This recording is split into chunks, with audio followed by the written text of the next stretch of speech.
Daí você chega na sua aula de história, o professor fala: irei passar um trabalho para vocês. E esse trabalho será diferente, será um seminário. Dividam seus grupos que eu vou passar o tema. E você, jovem aluno, fica desesperado, pensando que tudo vai dar errado porque você vai ter que apresentar na frente de muitas pessoas, você não nasceu para estudar história, você se sente totalmente perdido. Calma, porque hoje eu vou ajudar você a fazer um bom trabalho de história e tirar nota 100. Eu sou o Matheus Vinícius e esse é o canal Zerando a Escola. Vamos lá. Antes de começar o vídeo, eu tenho que dizer que temos uma pessoa especial hoje. Que hoje temos um convidado, que é essa sombra aqui, porque eu derrubei meu celular, né, e trincou a câmera. Então, com a câmera trincada, fica aparecendo essa sombra aqui do lado. Então não se incomodem, porque eu vou consertar em breve, ok? Mas vamos para o que interessa, né?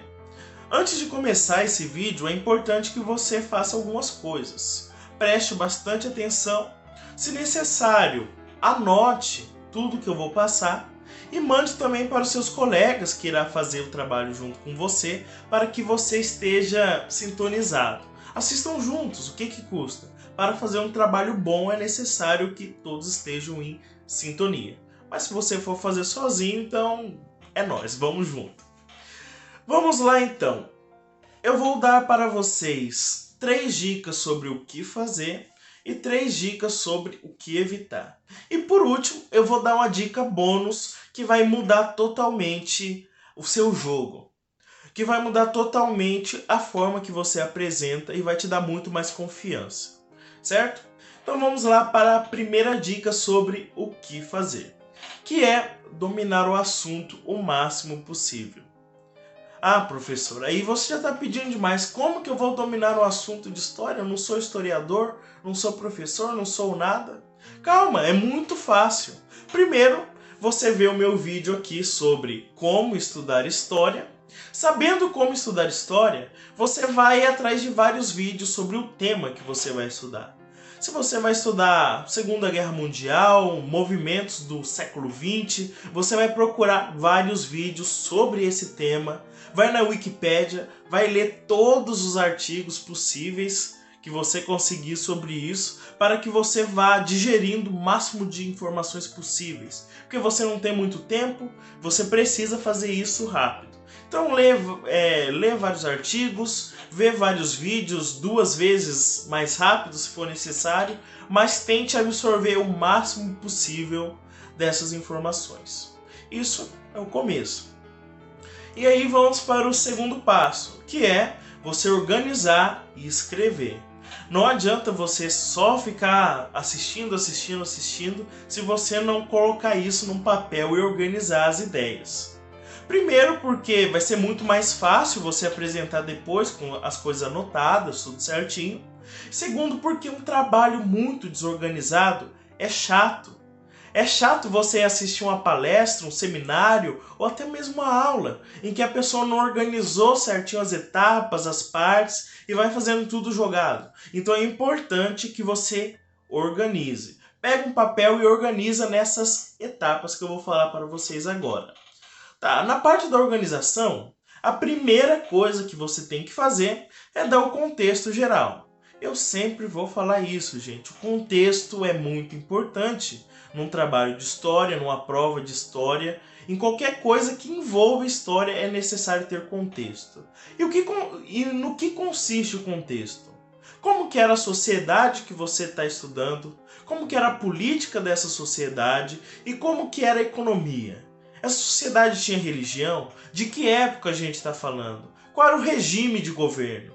Você vai explanar, vai escrever como que era essa sociedade. Se era pobre, se era rica, se tinha rei, se tinha rainha, se era presidente, qual era a religião, era católico, era protestante, muçulmana, independente. Você precisa escrever isso, organizar. Essa é a primeira parte. Depois que você organizou o contexto geral, daí você vai para os fatos, que é a parte que interessa, é o desenvolvimento, é o grosso do seu trabalho. Então você vai começar com as instituições. Ah, na Segunda Guerra Mundial quem estava envolvido?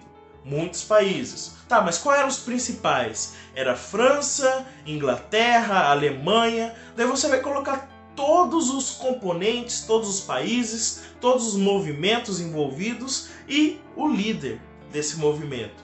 Na Alemanha, na Segunda Guerra Mundial, era Hitler. Os Estados Unidos, na mesma época, era Roosevelt. Então você vai colocar todos esses componentes importantes para introduzir o seu desenvolvimento, entendeu? Para que as pessoas que estão assistindo saibam quem estava envolvido nesse movimento, nesse fato histórico que você está narrando, que você está apresentando.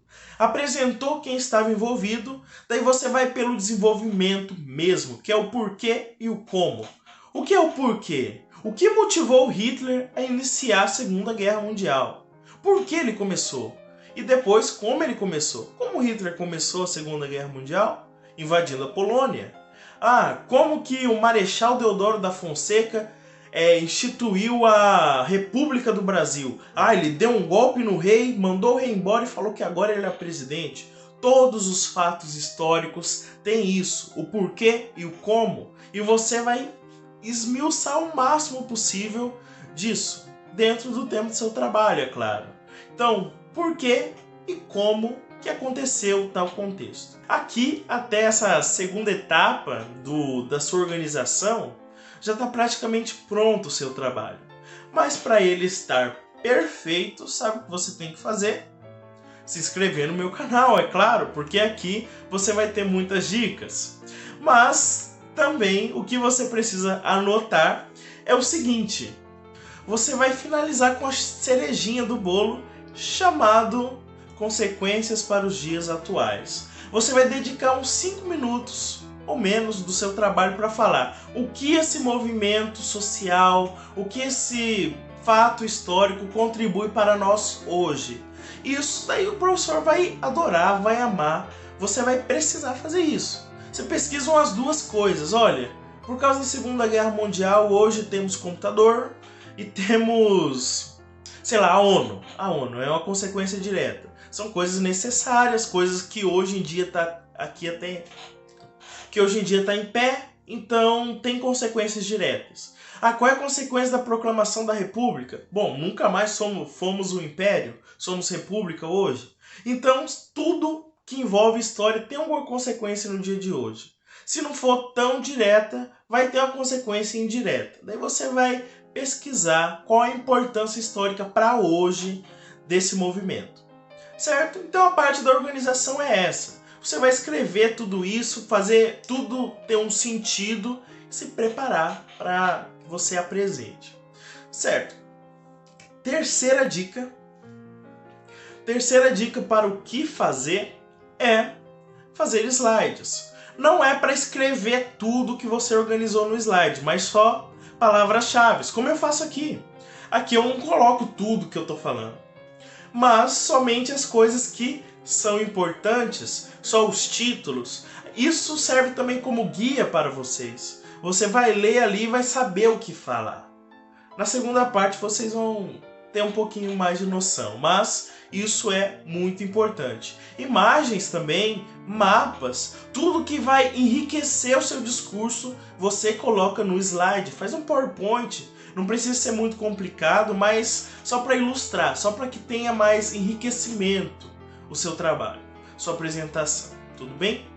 E agora vamos para as 3 coisas a se evitar, que eu vejo muitos alunos cometendo e que dá para se evitar. Primeira coisa é não ler.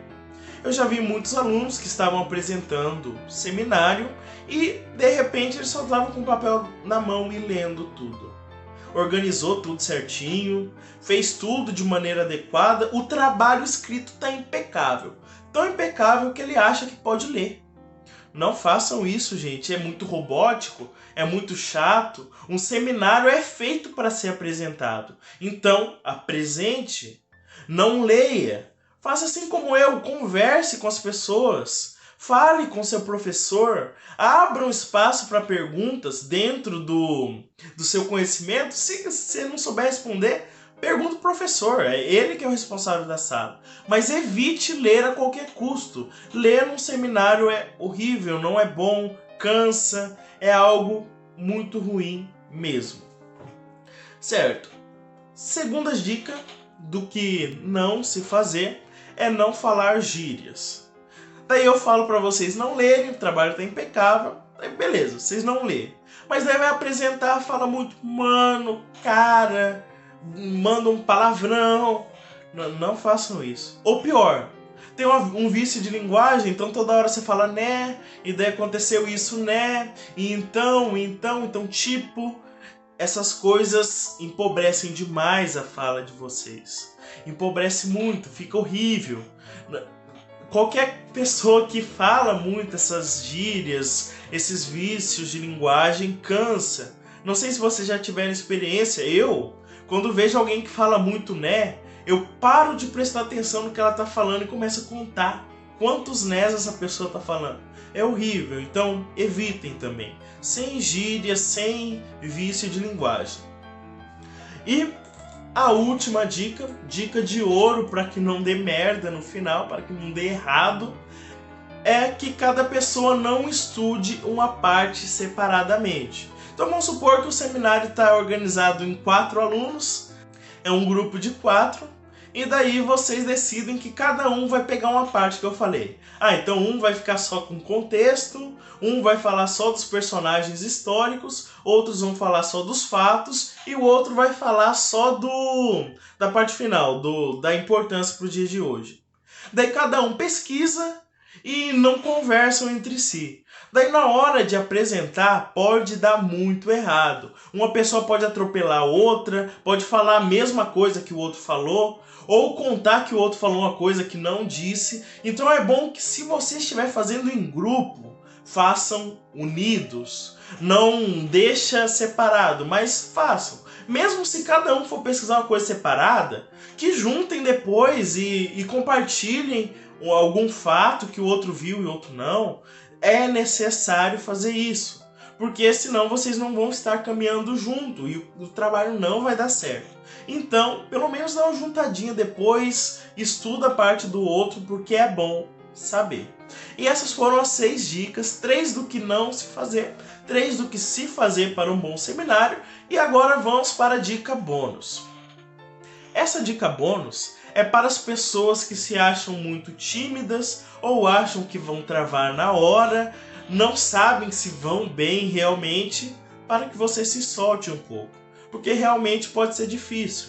Eu posso falar para vocês tudo isso, pode fazer sentido na cabeça de vocês, porém, se alguém tem alguma dificuldade em falar em público, vai ser difícil. Então, vamos para algumas dicas para que você possa amenizar isso. Primeiro, você pode usar a sua imaginação. Feche os olhos e se imagine na frente da sala apresentando exatamente aquilo que você está designado. Você já sabe o que vai falar, você já estudou aquele conteúdo, agora você só vai ensaiar, só que na sua cabeça.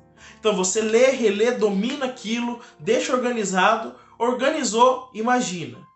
Daí vamos supor que na sua imaginação você trava. Daí você imagina de novo, só que não travando. Vai ensaiando dentro de si mesmo, para não precisar ler. Porque, como eu já disse, ler é tiro no pé, não é uma coisa boa. Outra dica que vocês podem fazer, se você estiver fazendo em grupo, cada um apresenta para o seu grupo, daí o colega vai falar o que falta, se você está indo bem, se dá para melhorar, mas sempre vai fazendo. Apresenta para o grupo de vocês, para a família, para outros amigos, porque aí fica mais tranquilo na hora de apresentar realmente. E por último, para que você possa se soltar melhor, você pode fazer isso que eu estou fazendo agora, falar com a câmera. Se você não conseguir usar bem a imaginação, ou mesmo assim tiver com muita vergonha de falar com os amigos, ou não tiver alguém disponível na hora para falar, tente conversar com a câmera e vá falando, vá gravando, vá se vendo, até que você ache que está bom. Que você vai se sentir confiante, pelo menos um pouco, para que você vá e apresente. Mas não tem segredo, gente, é isso. Eu acho que a maior dificuldade mesmo para alguém que vai fazer um seminário é a parte de apresentar, porque é importante, isso vale nota também. Mas é isso, se você estudar, fazer tudo certinho, organizar certinho, da forma que eu falei aqui, não tem como você ir mal, não tem como você tirar nota vermelha. Se você juntar tudo, daí o 100 é garantido. Você se garante, entendeu? Você consegue fazer uma boa nota a partir disso. Eu espero que tenha valido para vocês. Deixo alguns vídeos como recomendação para vocês. Um é como estudar história, como eu falei. O outro é como fazer um trabalho de história, que complementa esse de certa forma. Eu espero que vocês ganhem boa nota, tenham bons estudos e vá realmente bem e zerem a escola. Se você gostou desse conteúdo, se inscreva no nosso canal. Me siga no Instagram para mais conteúdos, para tirar dúvidas e vejo vocês amanhã. Falou, valeu!